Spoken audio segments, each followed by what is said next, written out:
Assalamualaikum dan selamat datang ke episod kedua Kesihatan Mental bersama Baban.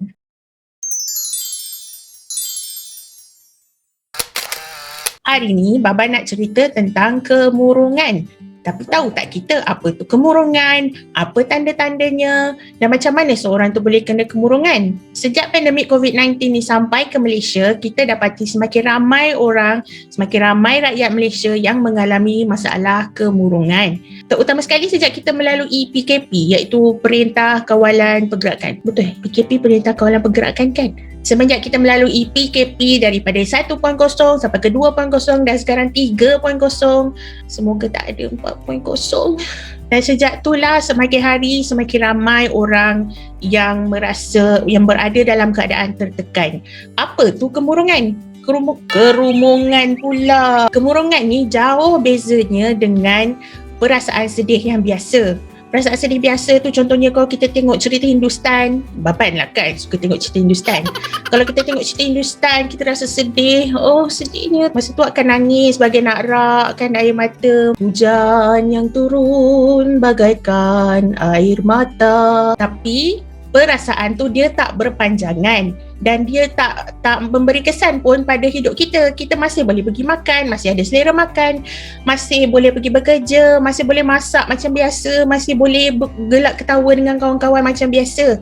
Tapi kemurungan ni pula adalah satu perasaan seolah-olah kita ni sudah tak ada harapan untuk jangka masa yang panjang. Kemurungan ni memang akan memberi kesan pada hidup kita, sama ada dari segi pekerjaan, dari segi kualiti hidup, dari segi perhubungan keluarga, perhubungan dengan rakan-rakan, aktiviti sosial kita, semua memang akan terkesan. Jadi dalam keadaan sekarang ni adalah penting untuk kita mengetahui apakah simptom-simptom ataupun tanda-tanda yang seseorang itu berkemungkinan menghadapi masalah kemurungan. Tanda yang pertama, perasaan sedih yang berpanjangan. Kalau perasaan sedih biasa, kita akan rasa sedih tu mungkin paling lama pun 1-2 hari, lepas tu kita dah okey dah. Tapi kemurungan ni adalah perasaan yang berpanjangan dan dia kadang-kadang dia tak semestinya rasa sedih yang macam sedih nak nangis tu tau. Tapi dia lebih pada rasa macam kita dah tak ada harapan, macam kita ni tak berguna, macam kita ni tak ada fungsinya, kita ni hidup dalam dunia ni.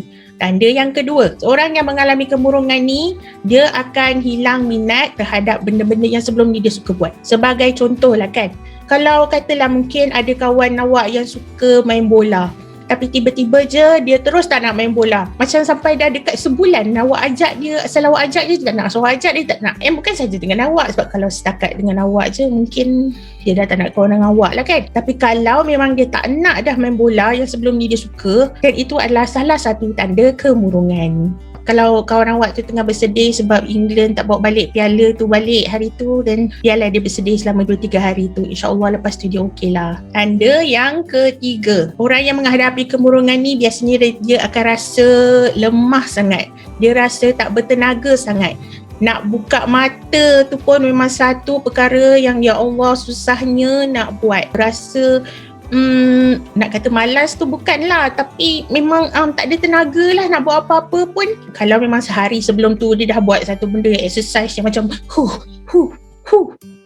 yang sampai berjam-jam tu kan, lepas tu besoknya dia pengsan dan tak boleh nak buat apa tu, tu memanglah kan, itu logik lah sebab dia dah buat satu benda yang menggunakan banyak tenaga, so besoknya dia tak ada tenaga. Tapi lepas tu bila dia dah tidur, bila dia dah rehat, dia okey dah. Tapi orang yang kemurungan ni, dia rehat lah macam mana pun, tetap dia akan rasa tak ada tenaga. Tanda yang keempat, orang yang mengalami kemurungan ni dia akan rasa macam diri dia tu tak berguna, macam dia rasa orang tak menghargai dia, and ada masa-masa pun dia akan rasa bersalah walaupun benda tu bukan salah dia. Memanglah kadang-kadang kita akan cakap dengan orang tu macam tak logik lah kau rasa bersalah, tak adalah bukan salah kau. Tapi kita kena ingat ini adalah tanda-tanda kemurungan. Perasaan orang yang mengalaminya tu memang pada kita tak rasional langsung. Memang kita tak susah untuk kita nak faham sebab benda tu tak logik. Tapi Untuk orang yang sedang mengalami kemurungan tu, perasaan tu tetap akan ada. Tanda yang kelima. Okey, ada orang yang bila menghadapi kemurungan, dia susah tidur. Sebabnya dalam fikiran dia macam-macam yang lalu. Macam-macam perkara yang lalu dekat kepala dia dah sampai dia tak boleh terkejar dengan fikiran dia sendiri. So bila dia fikir macam-macam, jantung dia rasa laju, masa itulah dia akan susah nak tidur. Tapi ada orang pula yang bila mengalami kemurungan, tidur terlalu banyak. Masa Baban kemurungan tu memang inilah yang Baban buat. Baban akan tidur dengan banyaknya. Masa tidur itulah saja yang Baban boleh melupakan apa je yang merisaukan Baban pada masa tu. Baban tak rasa sakitnya dekat sini, tak rasa sakit kat sini, tak rasa sakit kat sini. Itu jelas satu cara untuk Baban menyelamatkan diri daripada rasa kemurungan tu. Tanda yang keenam, sekarang kita nak cerita pasal makan. Yelah, ada orang bila dia ada banyak masalah, dia tak boleh nak fikir sampai dia hilang selera makan, dia tak nak makan langsung. Ada orang yang menggunakan makan tu sebagai satu cara untuk dia apa perkataannya, untuk membantu dia menghadapi masalah yang dia tengah lalui itu. Tanda ketujuh, susah untuk fokus dan juga membuat keputusan. Orang yang menghadapi kemurungan ni biasanya perasaan dia tak tentu, jiwa dia berkecamuk, fikiran dia pun bercelaru. Bila fikiran dia bercelaru, bila banyak sangat benda dia fikir, bila terlalu banyak perasaan dalam hati dia ni yang sampai dia sendiri pun tak tahu apa yang dia rasa. Jadi masa tu dia susah nak fokus, dia susah nak tumpukan perhatian, sama ada dalam kelas ke, sama ada kat tempat kerja ke, dekat rumah, kat mana-mana sekalipun dia susah nak fokus. Tanda ke-8, dia mudah terusik, mudah tersinggung. Biasanya dia tak akan macam tu. Katalah orang tu memang biasanya dia happy go lucky, dia suka ketawa, dia nak gurau kasar dengan dia pun tak apa. Tapi bila dia menghadapi kemurungan, tiba-tiba dia jadi sangat sensitif. Satu benda yang kecil pun kadang-kadang boleh menyebabkan dia marah. Kadang-kadang pensel je jatuh pun, tapi benda yang sekecil itu pun boleh menyebabkan dia marah. Tanda yang ke-9. Tanda ke-9 ni tanda yang sangat-sangat sensitif dalam masyarakat kita. Bagai masyarakat yang bertimbang rasa, kita kena memahami yang orang yang mengalami kemurungan ni, antara tanda-tandanya adalah dia akan kerap berfikir tentang mati, tentang bunuh diri. Ya, memang senang untuk kita label orang, senang untuk kita cakap bunuh diri itu adalah satu dosa besar. Takkan besar sangat masalah kau sampai kau rasa mati je caranya. Orang yang mengalami kemurungan ni kadang-kadang dia fikir pasal mati tu bukan sebab dia nak mati sangat, tapi sebab dia rasa yang diri dia tu tak diperlukan lagi di dunia. Mungkin dia rasa yang kesakitan dia tu teramat sangat sampai satu cara untuk menghentikan sakit tu adalah dengan mati saja. Kita dengar apa dia nak cakap, dengar, dan kita jangan menghakimi langsung. Kita jangan terus cakap dekat dia, kau tak boleh buat macam tu, nanti kau jadi ahli neraka. Percayalah, kebanyakan orang yang sedang berfikir untuk bunuh diri tu, dia bukan tak tahu, dia tahu apa kesannya bunuh diri tu. Tapi dalam keadaan dia menghadapi kemurungan, dia sedang sakit, dia sedang ada penyakit mental. Jadi kita yang normal ni, yang mental kita sihat ni, kita tak boleh menghakimi dia dengan sewenang-wenangnya.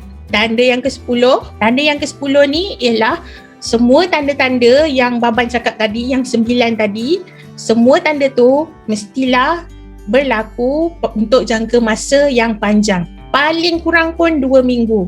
Jadi kalau awak nampak kawan awak ke, saudara mara awak ke, adik-beradik ke, ibu bapa ke, anak ke, yang menunjukkan simptom-simptom ataupun tanda-tanda yang tadi tu selama lebih daripada 2 minggu, itu adalah tanda-tanda kemurungan.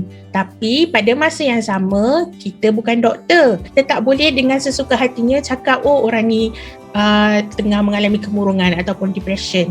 Seeloknya kita bawa berjumpa dengan orang yang pakar supaya orang yang mengalami tanda-tanda ni dapat diberi diagnosis oleh doktor yang sepatutnya. Di dalam masa yang sama, kita nak mengawal COVID-19 ni daripada merebak dengan lebih teruk lagi sebelum semua orang dapat vaksin kan. Jadi kita sentiasalah calling adik-beradik, call lah kawan-kawan kita, jiran-jiran kita, mak bapak kita, tanya khabar dia orang. Kadang-kadang orang yang mengalami masalah kemurungan ni, dia tak perlu pun seorang untuk cuba menyelesaikan masalah dia. Dia cuma perlu seseorang untuk mendengar luahan hati dia. Dan kalau awak rasa yang mungkin masalah kemurungan seorang yang awak kenal tu perlu rawatan, bawalah dia pergi jumpa doktor. Tak ada salahnya kita berjumpa doktor untuk kesihatan mental kita. Kalau lengan kita patah, cepat-cepat kita nak pergi jumpa doktor kan, supaya boleh betulkan kan. Jadi kalau mental kita, minda kita dalam keadaan tertekan, mental kita perlu rawatan, pergilah, tak ada salahnya. Jangan malu-malu, jangan segan. Ataupun dekat Malaysia ni juga banyak nombor yang boleh dihubungi sekiranya anda perlukan seseorang untuk mendengar luahan hati, untuk bercakap ataupun untuk bertanyakan hal-hal tentang kesihatan mental yang lain. Macam contohnya macam mana nak dapatkan rawatan, kat mana awak boleh jumpa doktor yang sesuai dengan keadaan awak sekarang ni. Banyak nombor-nombor yang boleh dihubungi. Jadi jangan segan, jangan malu. Kita bersama-sama kena menjaga kesihatan mental kita di samping kesihatan fizikal kita ya. Okey, itu saja untuk hari ini. Kita jumpa lagi dalam episod yang akan datang. Assalamualaikum.